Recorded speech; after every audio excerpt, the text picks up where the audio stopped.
So many battles, but I came through stronger. I raced across the finish line. Yeah. This VIP, this leader joined Phytoscience in February 2017. Okay, before joining PS, he was a branch manager with 10 years of experience, and he has taught in three schools before he went into banking industry. So he's been a teacher as well as a branch manager of a bank. Yeah. So what made him stay in PS for this many years? He says it satisfies whatever he needed. He's got residual income, transparency, integrity, and he's involved in the unrivaled tech today, which is stem cell. And he's touched lives in all areas, financial, health, right? And up to now, he has signed up exactly 99 accounts with an income of USD 30,000. And he's now in the rank of diamond and he's nearing blue diamond. And he supported a lot of members in his team and outside his team. And the best part is, this leader does not have any background on MLM, and he had to learn it from scratch, the art and technique. And today he said he wished that he started this business much earlier. So we'll hear it from our first VIP sharer. Leaders, let's put our hands together and invite the amazing leader, Victor from Nigeria. Hi, Thank Leader you so Victor, much. it's over to you. Thank you. Can you hear me? Okay. Yes, we can hear you. How can I say? Thanks so much. I welcome. want to use this medium to first appreciate you. Can you hear me? You Yes, we right? can. We can hear you clearly. Okay, good. I want to appreciate all the first timers, those that are new for the first time. Let me first of all give them that respect and that honor, because without them, there's no point being here. So I want to appreciate your presence. Whatever has been said, please take them into consideration. They will help you a lot. Okay. Then I also want to extend my gratitude to the speakers today. Dr. Boateng, my friend. We met in Mauritius Island last year. We met in Ghana late last year again.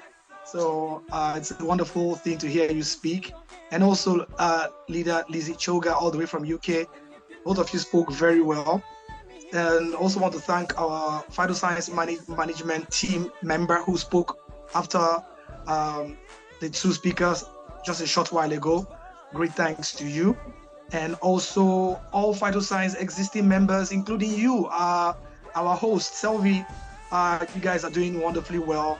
And may God continue to grace your palms and increase both of you, all of you, including myself. And also, I will not fail to thank our African leaders, Mr. Bismarck Boateng, Mr. Jide Olaoke, and of course, the CEO, Mr.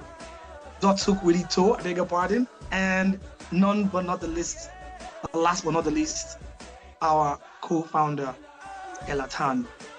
I mean, all of you are wonderful. Just as the speaker said, the host said, I actually don't have a prior knowledge about network marketing initially. I'm sure some of you that are here, you may be wondering, how is network marketing like? Is it something that I can do or not do? You can do this. You can do this. Or one of the things that actually hold people back is fear. And the opposite of fear is faith. And the only person that brings fear in the minds of people is none other than the devil. Sorry, I'm being a little bit spiritual here. So the opposite of fear is faith, comes from God. So I'm not saying you should not jump into something like that. You don't understand. But if you look deep into it everywhere, you look both the technology as well as the people around you in Phytoscience and where the company is going to. There's a lot of opportunities that are there. Let's face it, every one of us, we all want something out of life. We all do. But for some reason, very few people find it. And when they do, they're happy for it. While others, for some reason, they just don't want to shift. I don't know why you're here today, but I want to assure you of one thing, right? I'm trying to share my screen. I don't know why I can't do that anymore. Let me see. Excuse me. Okay, I think I know why now. Okay, great. So I will just share my screen. I'll show up. There's some things I want to display so that we can pick up one or two things out of, I have to share. Sorry about this. Let's go back. Come here. Okay, so that's me. This picture was picked up just yesterday. Yesterday we had a beautiful event at Ikeja, where people that were trying to know about the business were invited, and even those that are already in the business were also invited, and we learned a lot. So that's just me. That's what I want to show you. So when you look at this image, let me make it like this. It will be clear for people to understand. When you look at this image right now, a lot of people, sorry, I'm going to sound quite offensive, but let us look at this very well. We have 6 industries, right? The span of from 1880 right down to 2030. Presently, we're in 2024. And in the 1880, it starts with the Industrial Revolution. Right? Then the Computer Revolution, Internet, Information Revolution, Connected Revolution. Then now we have the Artificial Intelligence, which is fast gaining ground today. Everyone that is in this Zoom meeting today, I'm sure you're already aware what I'm talking about when I talk about the AI industry. So the Industrial Revolution, which is the first set, out of many other first sets, is where you have the jobs, where you have people that were thinking that going to school and getting a good grade was a sure visa ticket to become successful in life, right? And that's exactly how it used to be. People finish from the universities or the polytechnics or whatever, and these big companies like IBM, UAC, I can't quite remember the companies outside of the country, but all those companies are quick to pick them. Even before they graduate, companies were already waiting for them to pick them in, give them cars, good salaries, sometimes housing, how people live well, right? But time progressed. 100 years later, we now have what they call the Computer Revolution, where items that were very large, like libraries with all the information that were very large, can be compressed in one tiny microchip. And people were also getting to do things faster than it used to be. Then all of a sudden, the industrial age began to diminish gradually, like 1, 2, 3, 4, 5, 6%. Then we now got into the internet revolution. Today, I can be in my house just as what I am doing presently, and as what you are doing presently. We are all communicating with each other on Zoom. We have a forum, we have a Zoom meeting in different parts of the world. That is part of what has happened many years ago, but we are benefiting from that. Then we have the information revolution, where information basically is not something that is kept in the confines of the universities anymore, or one man, or two men, or women.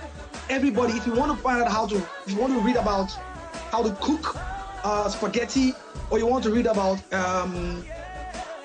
engineering or whatever, you don't need to go to the 4 walls of the university. You can be in your house.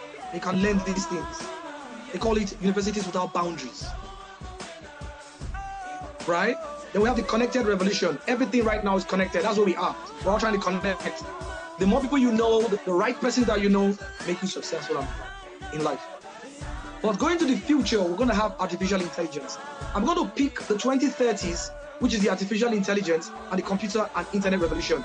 These 3 parts are taking the jobs out of the industrial revolution. People that are working today, people that are maybe they are tellers at banks, they are losing their jobs to automated teller machines, ATMs.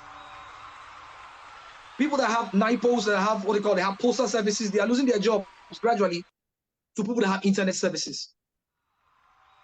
People that are traffic warden, that will stand by the roadside and be telling drivers or car users to go left or right. Today they are losing their jobs to traffic lights. And people that are Uber drivers, right? That are drivers, physical drivers, in the future they'll be losing their jobs to automated driving machines, AI driving machines, which is the Tesla and the likes. The point I'm making here in this diagram is that while a lot of people are shifting, have already shifted to the 2020s and are moving up to 2030s, a lot of people are still in the 1880s. They're still hooked up to the job, the mindset. And it's going to be disastrous for such ones if they don't shift. If you don't change, the system will crush you. God forbid. Okay? Now, instead of making excuses and keep saying things like, I don't know much about the internet, I don't know much about this, all we need to do is to make improvements. And look at the way in the past people used to use candle lights, shifted to small bulbs, and went to, so bulbs are advancing. People should advance, it should change. The only thing that is constant in life is change. So we need to make improvements, no matter how small. The most important thing is that let us make improvements. Let us break out on the fallow ground. Then one thing that is also very crucial for people to change is their mindset. Take a look at this diagram, this image I'm showing you right now. So for those that are familiar with the chess piece, how to play chess, you know what they call a pawn, right? That's the little guy in black. And we have the king at the other end. The pawn is seeing himself as a king, as a leader. The mindset, the kind of mindset we have determines what we do, where we go to, the decisions we make, and also the fear or the faith that we have. It's important that we have the right mindset. I remember many years ago, while I was still in secondary school, that's how we call it here in Nigeria, I used to have this problem with chemistry. I hated chemistry. Maybe for some reason, I don't know whether, probably because of the way that I was taught, I don't know. I just hated chemistry. So I was trying to avoid chemistry. I was always failing. I was getting like 30%, 22%. So when I see the textbook, I get scared. Then when it was time to get into the universities, I now realized that virtually all the courses I was trying to choose, they insisted that chemistry was part of it. And I was like, oh my God, what am I going to do? I mean, I don't like chemistry, but all the courses I want to study, they all have chemistry. So what did I do? I had to change my mindset. I had to take a book. I had to start reading like crazy. Start asking the necessary questions. What about this? How is this like this? Why is it like this? And so on and so forth. And guess what? When I went into the exam, I came out. I got this, I don't know how they call it in other countries, but in Nigeria, they call it, I got a C. In other words, I was able to scale from total 0, 20 something. I passed that exam. No, what am I saying? I got an A, I beg your pardon. Yeah, I got an A. I got an A in that particular subject, and I was shocked. The same subject I was scared of, I got an A. How come? It's mindset. How we view certain things determines what we do and how we respond to it. And also, let me tell you all of this thing. Sometimes a lot of people may be telling you, you may tell yourselves, or people may be telling you, just keep doing what you're doing. You know, with time, things will change. Yes, with time, things will change, provided you are facing the right direction. That business you're doing, that job you're in, are you in the right direction? Is there a future behind that business? And if there is, or there are, why don't you take a look at what's on the right side? Sometimes we put out so much of our energy into things that are futile, that are not going to give us anything in return. Whereas the nearest and the best chances to make us successful, happy, and be able to help others is just 90 degrees turn from our present position. Sometimes out of pride, we don't want to shift. We know there's nothing there, but we'll keep digging. No, please. Open your eyes and look around you. Those prayers that you're asking for God, sometimes they are answered by the things that we don't expect. But when we open our eyes and our hearts, we see them. Now, when you come into network marketing, which is a business I used to hate in the past, strangely, but today I'm talking about it because many of us hate network marketing back then, even presently, because people fear what they don't understand. They don't know what it's all about. When you join network marketing, there's what they call the initial excitement. Oh, I'm joining this business. This is great. Stem cells is good. And they pay in dollars. But after a while, you will be tested. Your resolve will be tested. Your commitment, your integrity will be tested.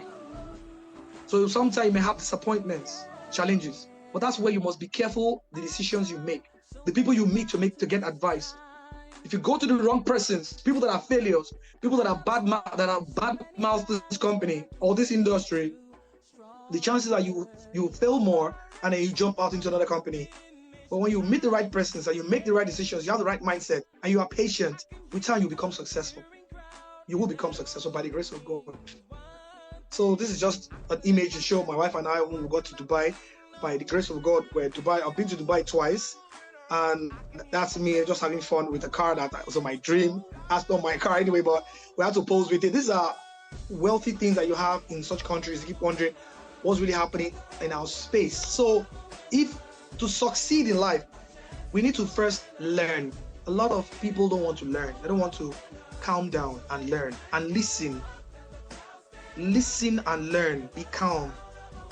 When you do this, all you need to do is to remove the L in front, and your earning will start rolling. So you learn first, then you remove L. Then I think this is the last. No, this is not the last. So don't think that you're going to be alone. A lot of people will be telling you things. You have your friends who will be telling you things. Pessimists around you telling you things. The society will try to conform you to shift your norms into something else that is not. Sometimes your relatives, sometimes your guilt, sometimes your fear will try to stop you from getting to your goals. You must be very careful. You must believe it. Like Dr. Deva, he's going to speak right now. And I love what he usually says. Believe in yourself. Believe in the company. Once you have that strong belief, nothing can crush you. Nothing. But to believe something, you must find time to learn about that. Then this is the last image I'm going to show. A lot of people sometimes, these are for members who are in this business. Probably they have tried here and there and they're making successes. But after a while, something comes up. Please don't give up. Don't ever give up. Because truth be told, there are testimonies showing people are making wealth. People are succeeding in these businesses. In this business. You can also be like that. But don't give up. Don't ever give up. Because most times when we give up, we are just 1 inch. 1 inch to become successful. The man below is very close to reaching diamond, but he felt he has been digging for long and he had to stop. He knows there's diamond at the end, but he just got tired and gave up. So please, let's not give up. Whatever we do, let's not ever give up. I'm going to stop my sharing President, so that I'm going to also ask that if you're here today, for some reason, I don't know what you're going through, maybe pains, maybe financial difficulties, probably problems at home, or maybe you are like, you're just tired, you don't trust the government anymore, and you're, just tired, it's hopeless. Why don't you give Father Science a chance so that you will become crowned with glory, just as Silver, our host, her crown is shining on her head. You have that kind of a crown on your head. Crown of glory, crown of success, crown of love, and crown of power. I think I'll stop here so far. Thank you so much. Nice crown anyway. Thank you very much. Thank you very much. Yeah, this crown, I got it in January, actually. January 18. I got this crown, yeah. So now I'm preparing for the next pageant. Congratulations. So yeah, thank you very much. Yeah, Leader Victor, can I just ask you one question that I would like to hear it from you? I'm sure there are a lot of new leaders over here, and some of us, some leaders have joined, but they do not have this motivation on how to do this MLM and things like that. Now, can I just ask you one question? What was your reaction when you were introduced to MLM the first time? I'm sure someone introduced it to you, right? And you have been in the banking industry for 10 years, and I think you are a branch manager, and that is like a very comfortable position. So how do you, what was your reaction when you were introduced to MLM? Because it's something totally new to you. Okay. When I was introduced to MLM, then I was still in university. I was about graduating. So an elderly woman gave it to me, told me to join one MLM back then. But let me tell you what the mindset that I had about MLM, right? I pictured somebody wearing a suit or a shirt, carrying a black bag around his shoulder, and carrying a bag. Inside the bag, there are lots of products like bottles, and so much like that. And he's trekking all over the streets of the city, right? And he's sweating. The next is the color is bent, is black, and his shoes are broken, and he's looking for people to buy his products. So I was picturing that image, like, I don't want to be that kind of person. I know it doesn't make sense. But I didn't know that I was wrong. Okay? It's because there are some narratives people sell to you, and they tell you you can't make it, it's difficult, you keep selling. And there's a word they use here in Nigeria that is very common. Oh, is it that business that they put 1 leg, 2 leg? I'm not interested. So I had that fear. But for some reason, I'm a very proactive I need to thank my wife also, seriously, because when she joined the other business, other network marketing company, and I was watching some videos on TV, I would just pass by in the house and by the parlor, and I would check, and they were making sense. So from there, I started showing interest. I get to understand. So one of the things that made me leave the banking industry, which is somehow strange, there's nothing wrong working for people. But one thing that people should understand is that if you don't understand what they call the cash flow quadrant, the 4 ways people earn, they are the ESBI, residual income, and linear income. I don't want to work all the rest of my life. Then at the end of the day, after working, I go back to zero, right? I want something else for myself. I want to work. Let me just end with this, okay? Left or right, there's work. You join Fido Science, there's work. You work for yourself, there's work. You work for a company, there's work. Whatever I would do, there's work. But there's more sense when you work for a company or a business that will give you what they call residual income. The income you make, even though you have stopped working crazily, money will keep coming into your account. It's only reasonable for someone to work for that. And that's why I decided to shift.